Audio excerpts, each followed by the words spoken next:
His short story, The Refugee, opens the eyes of readers to the injustice done to an old sick lady by the partition between India and Pakistan. She never hated any of her Muslim neighbors, even there was communal hostility between Hindus and Muslims. This is the true nature of Manji. But the dirty politics that happened in 1947, that created India and Pakistan, the Britishers carefully divided India in the name of religion, Hindus and Muslims.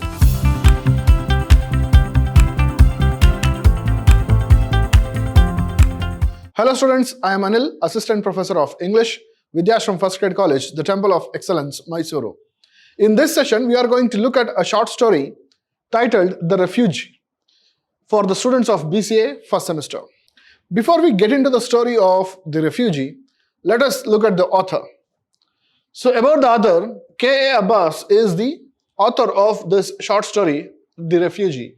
Khwaja Ahmad Abbas, widely known as K.A. Abbas, was an influential Indian writer, journalist and filmmaker born in 1914. Known for his socially conscious work, Abbas focused on the struggles of marginalized communities and individuals in his writings, often advocating for social justice, equality and human rights.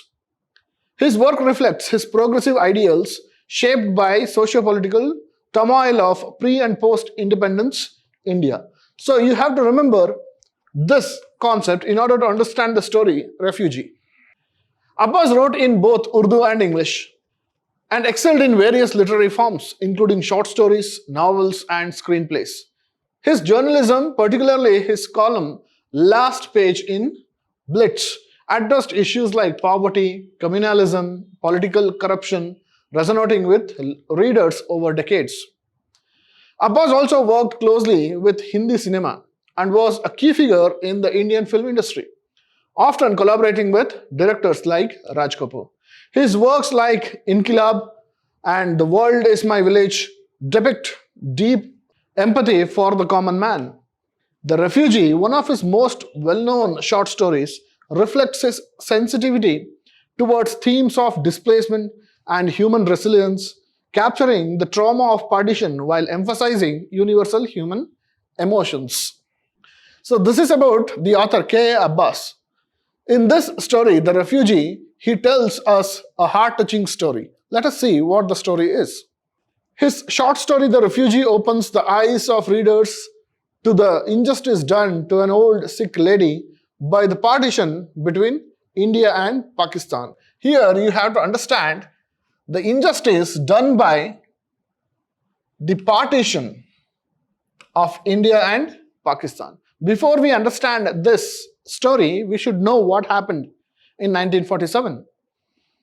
In 1947, the world saw the rise of two nations, India and Pakistan. So when India and Pakistan was created, it was created out of the religious background. The Pakistan was completely into Islamic religion, but India, it retained its secular identity. But what happened?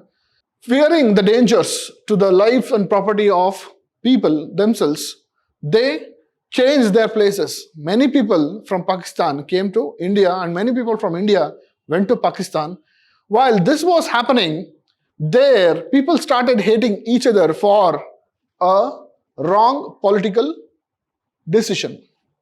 So this story tells us that how a human life is destroyed, but still that human being comes up with all the energy, but that personality does not have any hatred towards the issue, but has all the hope for life. So let us see the story. Manji is the character here. She was Sardarji's wife.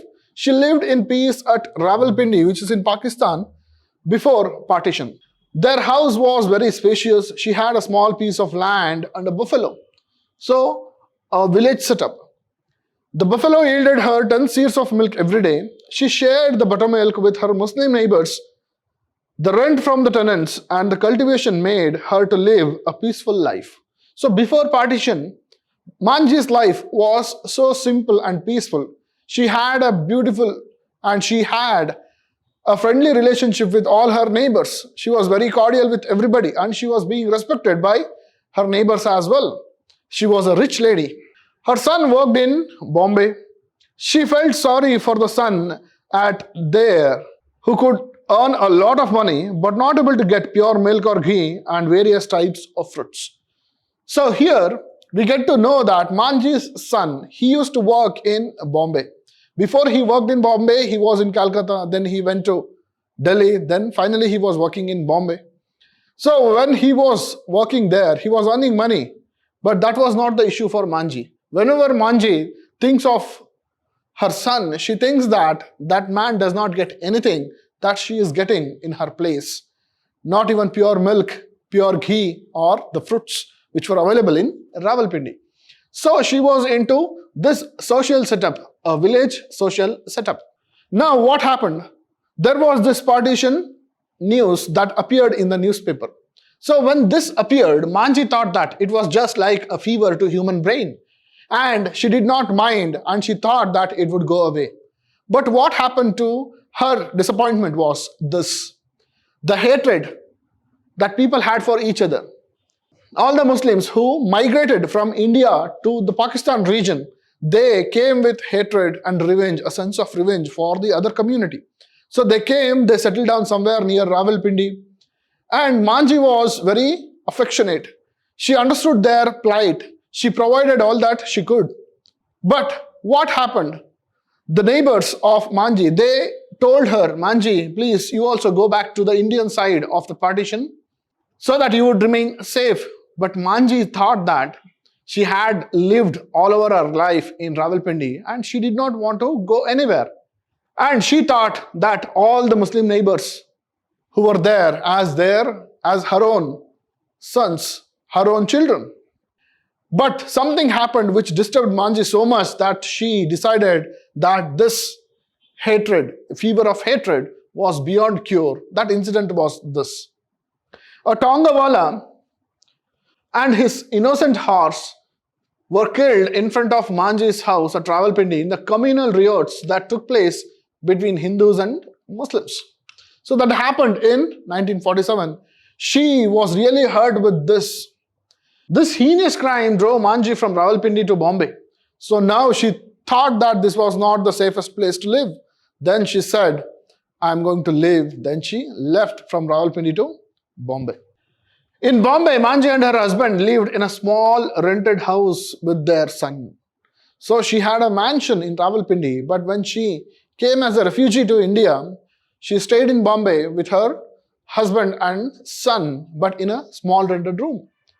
The house was very small with a single room. That room served them as a main hall, kitchen room, bathroom, and a storeroom. Everything was that single room. But in Rawalpindi, she had a maid servant and a male servant to look after the house. She had a big house, two-storied house, and she had rented the shops to her Muslim neighbors. They treated her like mother. But in the act of partition, all these things were gone. Now she is a poor lady. She is a refugee in India. At Rawalpindi, she had a few servants to do her household work. Now she does all sorts of work in the house at Bombay. She kept her house very neatly. So before Manji came to Bombay, her son's room was not tidy. But when Manji came, it was very neat. Occasionally, she sent letters to her Muslim neighbors at Rawalpindi. Look at her human side.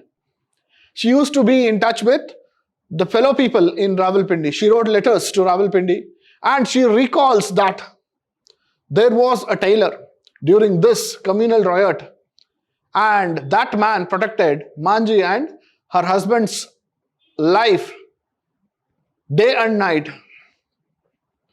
They also sent letters to Manji. Reading on them, she was moved to tears.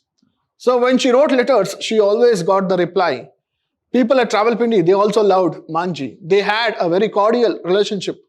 She never hated any of her Muslim neighbors. Even there was communal hostility between Hindus and Muslims.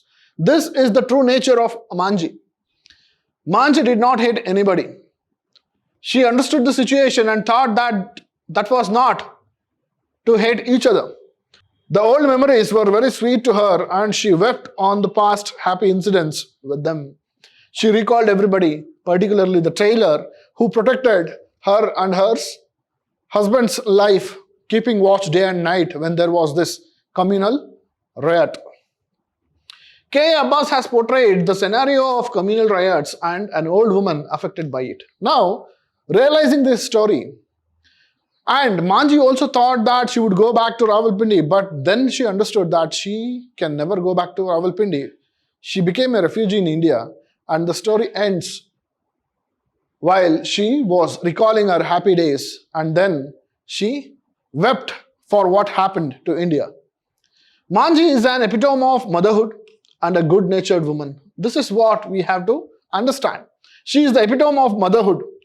She was a mother to all, including her own son. And she is a good-natured woman. She never hated anybody for that incident. Her Muslim neighbors are also good in nature. They also treated her like their mother. This is what we require. We have to trust each other. We have to love each other. We have to respect each other. And Manji had everything. Her neighbors were also good people. They also remembered Manji. They occasionally wrote letters to each other to check on whether they are well. But the dirty politics that happened in 1947, that created India and Pakistan, the Britishers carefully divided India in the name of religion, Hindus and Muslims. They put the poison in our minds. And we divided ourselves in the name of religion, saying Hindus and Muslims.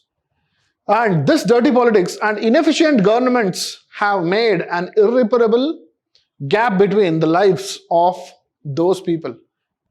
If you see the Indian map, if this is India,